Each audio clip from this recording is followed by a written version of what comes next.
सुंदरग्राम एक बहुत ही सुंदर और शांत गांव था। यहाँ के लोग आपस में मिलजुल कर रहते थे और अपने खेत और पशुओं का ध्यान रखते थे। गांव के चारों ओर हरियाली थी और एक नदी बहती थी जो गांव को और भी सुखद बनाती थी। हर त्योहार यहाँ बड़े उत्साह के साथ मनाया जाता था और लोगों के बीच प्यार और सम्मान था। एक दिन एक बुरा समय आया। गांव के लोगों ने देखा कि रात को एक औरत आई थी जो बहुत बुरी और डरावनी थी। उसके चेहरे पर अजीब सी हंसी थी और आंखों में आग थी। लोग उसे डायन बुलाते थे। उसके बाद से गांव में अजीब अजीब चीजें होने लगी। रात को लोग डरने लगे। कई लोग रात को गायब होने लगे। गांव के बुजुर्गों ने कहा, वो डायन सबको ले जा रही है। लोग अपने घरों में छिपने लगे, लेकिन डायन का प्रकोप बढ़ता गया। डायन हर रात नया विकराल रूप धारण कर आती और लोगों को उठा ले जाती। गांव में भय और अशांति का माहौल छा गया। कई लोग मर गए और जो बचे थे वे डर के मारे जी नहीं पा रहे थे। एक दिन गांव के बाहर से एक बाबा आए। उनका नाम था बाबा गोविंद। उन्होंने देखा कि गांव के लोग कितने परेशान और भयभीत हैं।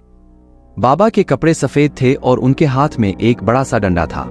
उनकी आंखों में एक अजीब सा नूर था जो लोगों को तसल्ली देता था। बाबा ने गांव के प्रधान से कहा, मुझे पता है कैसे इस डायन को भगाना है। बाबा गोविंद ने सभी लोगों को मंदिर में बुलाया।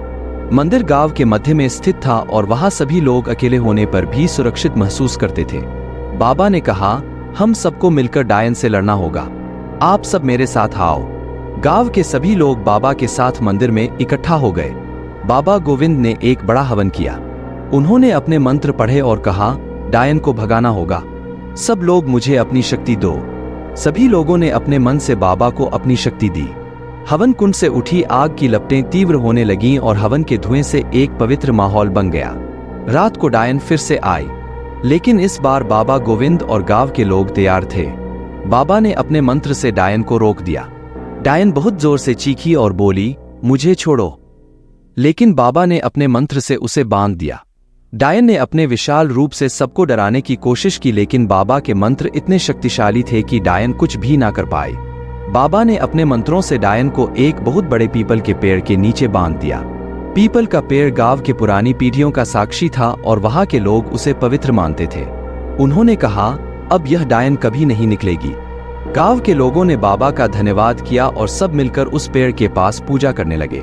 धीरे धीरे गांव फिर से खुश होने लगा।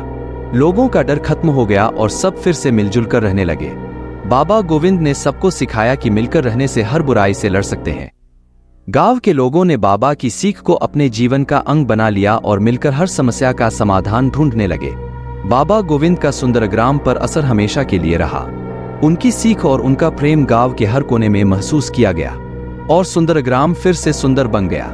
गांव के बच्चे अब रात को बिना डरे खेलते। लोगों के चेहरे पर मुस्कान वापस आ गई थी और सबने मिलकर एक नए सवेरे की शुरुआत की।